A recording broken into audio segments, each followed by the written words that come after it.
अकेले रख पाएगा तो एक दिन। माँ, ये ममता है, मैंने इससे शादी कर ली है।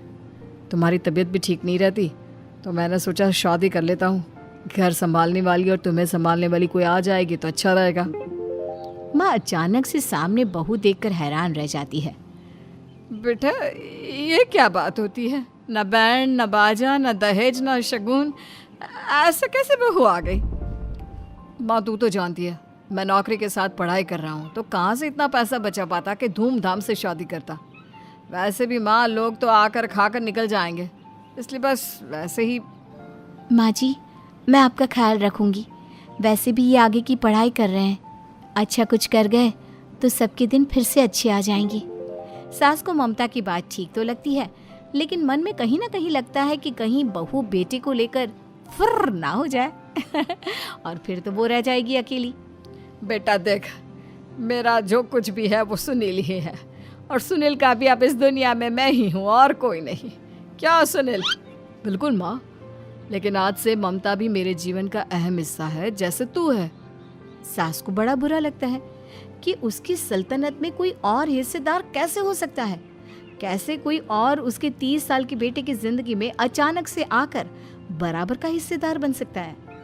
देख बहू, मैं भले थोड़ा बीमार रहती हूँ, लेकिन इसका मतलब यह नहीं कि घर की चीज़ों में मेरा कंट्रोल खत्म हो गया है।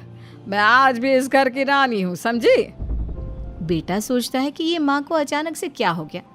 कल तक जो माँ कहती थी कि जिंदगी का कोई भरोसा नहीं, वो अचानक से जंग के मैदान की झांसी की रानी कैसे बन गई? माँ, क्या हो गया है? सब ठीक है ना? अचानक कैसी बात कर रही हो? ममता का आज पहला दिन है, स्वागत करो उसका। आसपास की आंटियों को बुलाओ, नई दुल्हन की मुंह दिखाए करवाओ। खैर, सास होने का फर्ज निभाती है और बाद में एक सहेली के साथ बाहर निकल जाती है। क्यों री, बताया नहीं कि बेटे का ब्याह कर रही हो? वैसे तो सारा दिन हम ही में घुसी रहती हो। अरे मुझे भी तो अभी पता चला, यूं अचानक सर पर लेकर आ गया। कहता है बहू है माँ तुम्हारी, अब इसको भी इतना ही मैं प्यार करता हूँ जितना तुझे करता हूँ। लो जी, ये क्या बात होगी?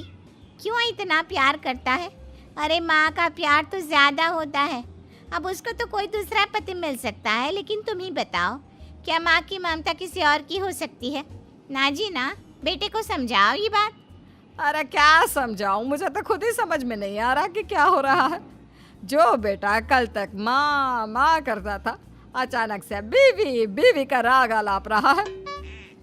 देखा, उसकी बीवी ना सुंदर और जवान है। सुंदरता के आगे तो एक से एक नहीं टिके, तो तेरा बेटा किस खेत की मूली है? सास को भी समझ में आ जाता है कि बहू की सुंदरता के आगे माँ का प्यार किसी काम का नहीं। उधर बीवी, ए जी, अम्मा जी सहेलियों को छोड़ने गई थी, अभी तक आई नहीं, हम देख आए क्या? अरे रहने दो ना, आ जाएंगी। कहाँ जाएगी, उनकी आदत है, एक बार जाती है तो पूरी पंचायत खत्म करके ही आती है। अच्छा ही है, खाना वाना खा कर गई होगी। छोड़ो ना, घूमेगी तो खाना पचेगा, नहीं तो ऐसे ही खाट पकड़ लेगी। बहू भी शांत हो जाती है। उधर सास सोचती है कि आज थोड़ा देर से ही घर जाती हूँ, जब बेटा परेशान होकर ढूंढेगा तब मजा आएगा।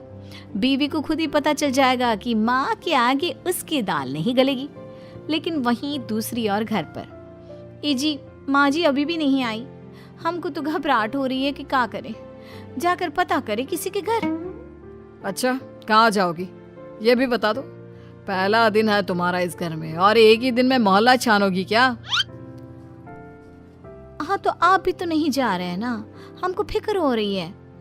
अरे यार, ये रोज का है अम्मा का, खाओ और सो जाओ। बस फिर क्या था। बेटा बहू खाना खाते हैं और कमरे में सोने चले जाते हैं। उधर जब सास को कोई देखने नहीं आता तो वो हार कर घर आ जाती है, जहाँ वो देखती है कि सारे घर की लाइट्स बंद है। सास को गुस्सा आता है, बहू, ममता बहू कहाँ हो? लेकिन सारे दिन की